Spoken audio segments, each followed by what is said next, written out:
Alin ba ang better sa'yo? Sa estado mo ngayon, kapatid, may jowa o okay pa rin maging single? Aba, eto sabi ni Janice Dagami, mas okay yung may jowa para may karamay. Pero sana yung jowa hindi toxic at sakit sa ulo, pero kung puro pasakit na lang, para mas gusto ko na lang maging single. At sana all na lang.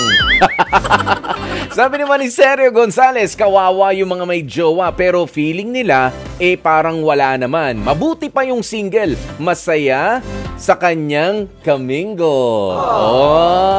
Okay ito si Mary France naman. Ako, mas gusto ko nila maging single kasi payapa ang buhay kapag ka mag-isa, wala kang iintindihin at lalong hindi ka na-stress. 6 years na akong single pero masaya naman ako. Hindi ko kailangan ng jowa kung konsumisyon lang ang ibibigay lang din sa akin.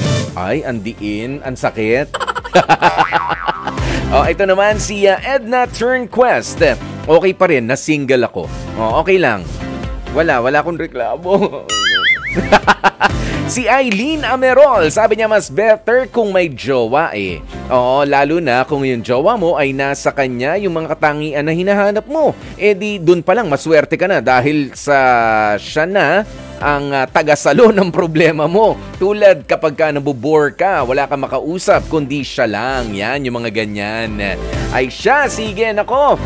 Ano nga ba mas better sa estado mo ngayon? Wala namang puntama, wala namang mali. Yung iba, karamihan, gusto may jowa, pero yung iba, pasok na pasok pa rin. Okay na okay ang single.